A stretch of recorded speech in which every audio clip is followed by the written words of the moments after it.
Con ocasión del Año de la Fe, peregrinación de 15 días por los lugares sagrados en el Crucero de la Fe, que zarpa de Roma para visitar, en Grecia, la ciudad de Olimpia con el templo de Zeus, la ciudad de Atenas con el teatro de Dionisios, el Partenón y la Acrópolis, el Areópago donde San Pablo predicó a los griegos y las antiguas iglesias bizantinas.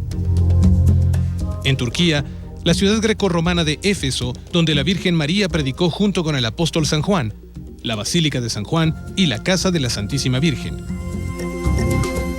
Estaremos en la ciudad de Estambul, una de las más bellas del mundo, para visitar la iglesia de San Salvador, la sede del Patriarcado Ecuménico Ortodoxo de Constantinopla, el Gran Bazar, la Basílica de Santa Sofía y la Mezquita Azul. En Nápoles, la antigua Pompeya sepultada por las cenizas del Vesubio, el santuario de Nuestra Señora del Rosario y el centro de Nápoles. En Roma, las basílicas de San Pedro, San Juan de Letrán, Santa María la Mayor y San Pablo, el Vaticano, la Basílica de San Pedro, la tumba de Juan Pablo II, el centro de Roma y la iglesia de San Silvestre. El viaje cuenta con 2 salidas, el 3 de marzo y el 24 de marzo en Semana Santa. Informes a los teléfonos 4980-8641 y 9171-1355. El itinerario se encuentra en www.viavaticano.com.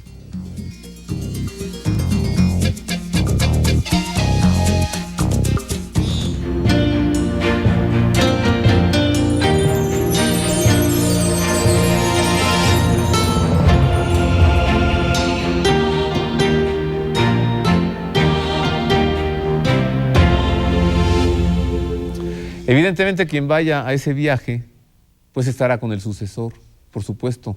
Si es que el sucesor decide celebrar una audiencia general pronto, pues estarán con él. Conozcamos al otro papa renunciante, santo, Celestino V. Él sí, sin lugar a dudas, muy presionado, obligado, orillado a renunciar. Mire por qué. El Papa Celestino V convocó a los cardenales y al rey Carlos de Nápoles el 13 de diciembre de 1294 a un consistorio para dar lectura a su acta de renuncia al pontificado. De nombre Pietro Angelari de Murrone, es el Papa 192 en la lista de 264 sucesores de Pedro. Nació en Isernia, Italia, en 1221.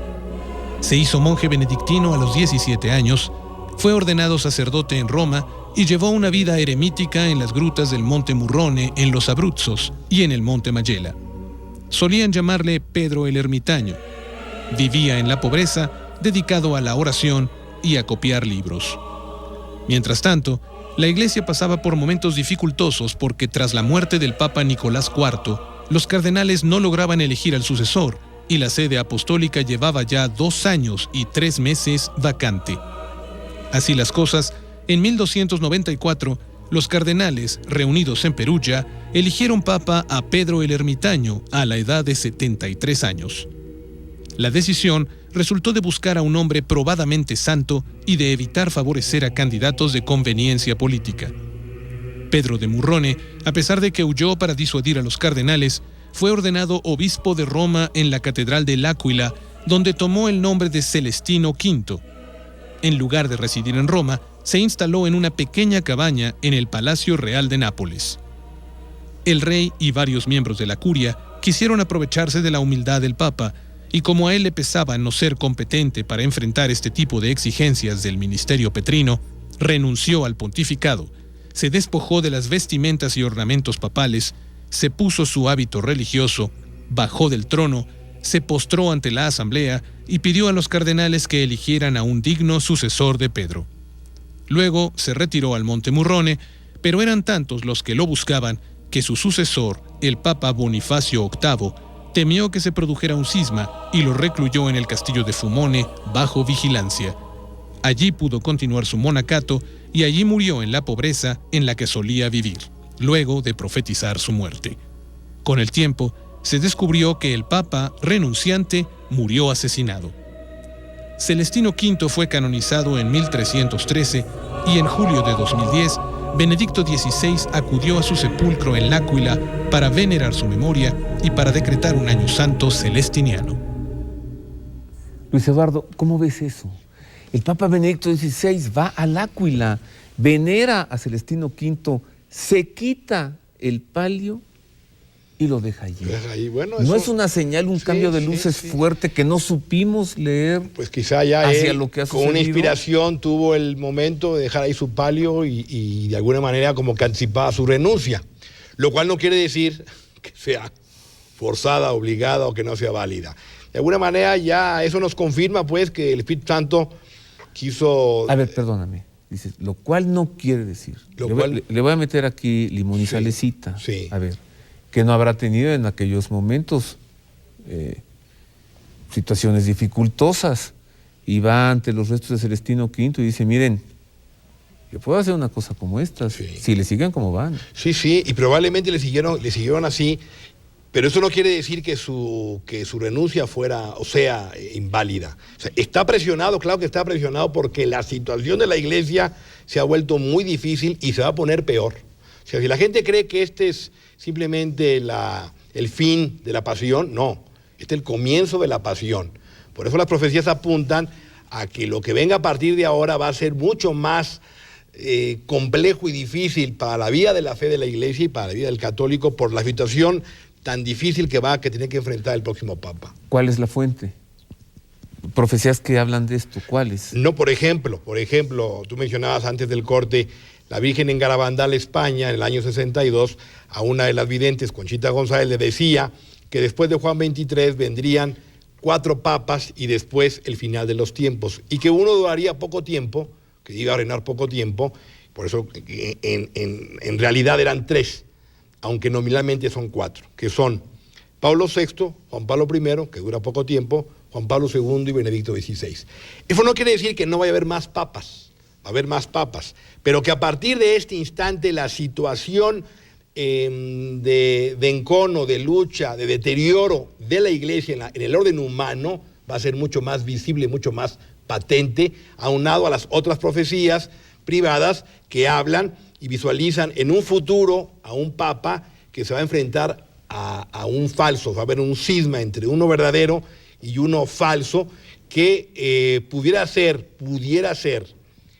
en este cónclave o en el que sigue, no necesariamente en este. Algunos lo quieren ver ahora porque, retomando la famosa profecía de San Malaquías, que se atribuye a este monje irlandés en el siglo... Que no es una profecía validada. Es privada, que puede tener sus interpretaciones o sus malas aplicaciones.